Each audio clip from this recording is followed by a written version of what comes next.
Reason number one, they're just cooler. Reason number two, because in a supercar, you can't take out crowds. Wait, this is the wrong video. Wait. Hold on. Oh. Just kidding. Welcome to today's video. Here we go.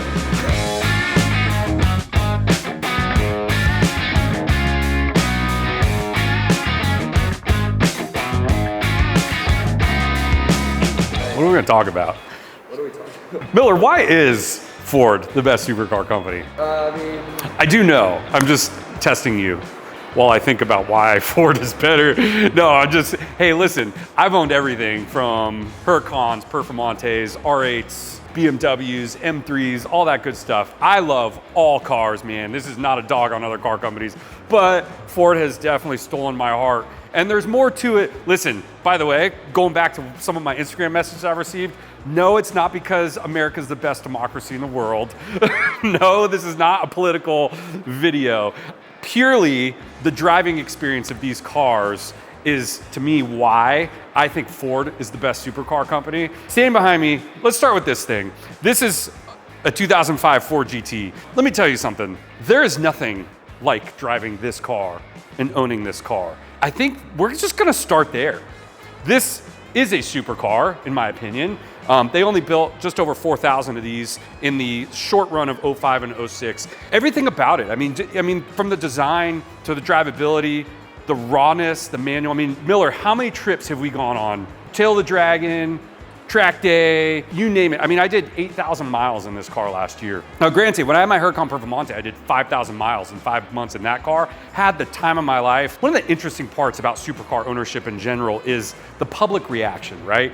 One thing I really like about owning a Ford is the reactions are very down to earth and very positive. When I had my Performante, it was a wild spectrum of interactions. Are you hiring? Can I have a job? Can I have money? It was just people following me home in the Lambo. I don't get that, luckily. But I'm a car guy at heart, and I like to drive my cars and enjoy them. So this is true car guy experience. Now, one other thing about this, and probably this doesn't relate to why Ford's the best supercar, but not a lot of guys drive them that own them. So it's definitely a very unique experience when it goes into public because people want to see them and experience them. And I think I offer that in a really positive light. So there is definitely nothing wrong with supercar companies, but just, I mean, look at, from a design aesthetic even, look at how this opens. And by the way, Ford GT is not all we're going to talk about today. But when I get in this car, I become one with the car. There's no nannies, there's no traction control, there's none of that stuff, just pure raw connection. And the sounds in this car are unmatched. It's got muscle car meets supercar, supercharged, fantastic, all your senses going all over the time. Now, we've done a review on this car, so again, I don't want to make it all about this, but this is truly a design marvel, in my opinion. And this is one of the biggest reasons why I think Ford is the best supercar company right here. Now, we have also driven, Miller, and ridden in a new Ford GT. And I thought a V6 in a supercar or hypercar was gonna be, I was like dogging on it for a while. Let me tell you something, wow. Now, granted, you're not gonna get the sound of a V12. There's a lot to be said, right, for the Lamborghinis. I mean, you can't beat an Aventador leaving Lamborghini Charlotte.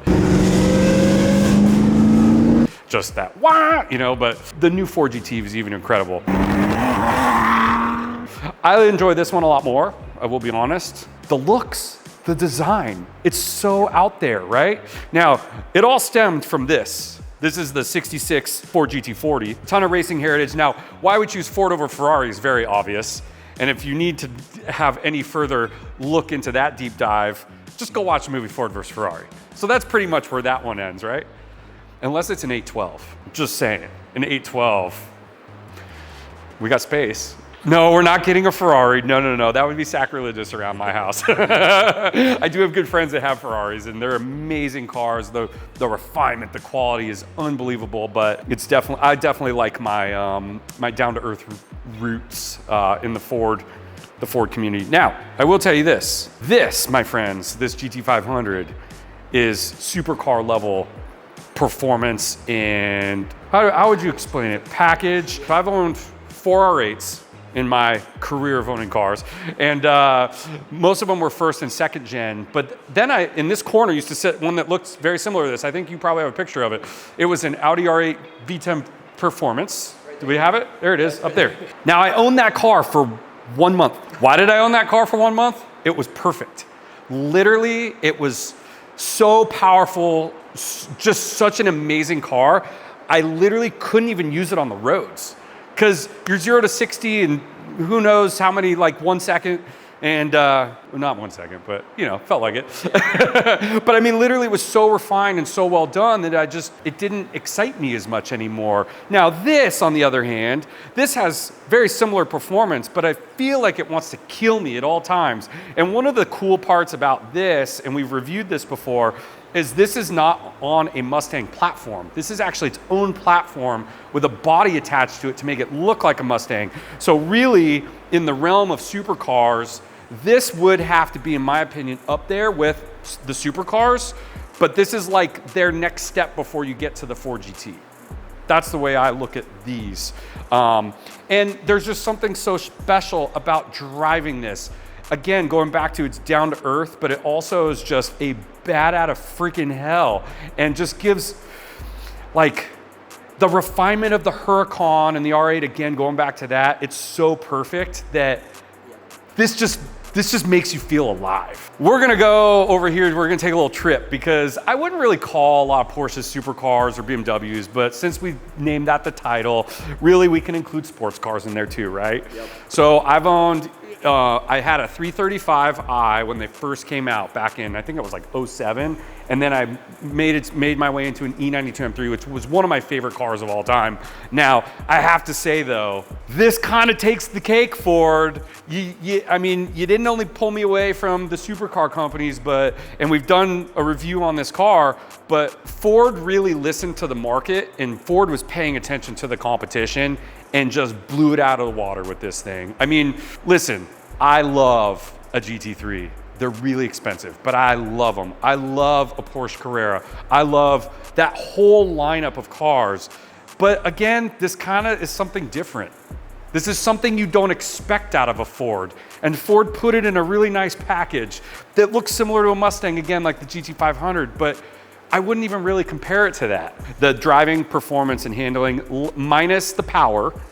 The power is not supercar power, that's for sure. But this definitely has, you're definitely teetering towards like supercar-esque luxury muscle. I like that. Yeah. That could be its own category. Because people argue over like sports versus supercar all the time. Luxury muscle, I like it. So we don't have a couple of the other cars in here, the other GT40, the 67 GT500, but the performance of these cars has just come so far since the beginning days.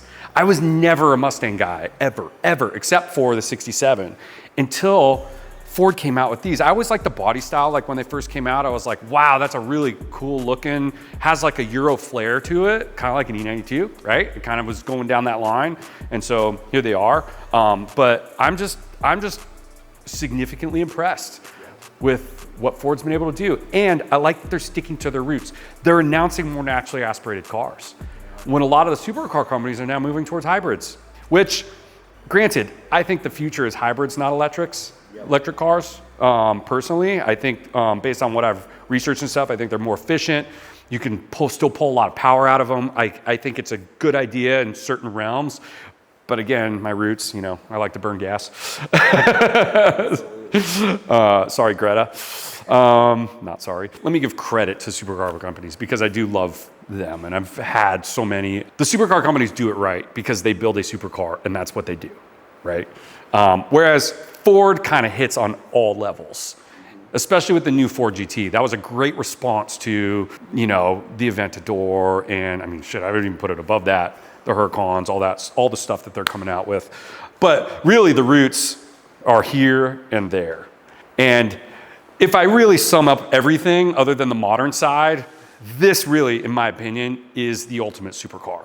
This is the best, most fun, most engaging supercar I have ever driven. So, good job, Ford.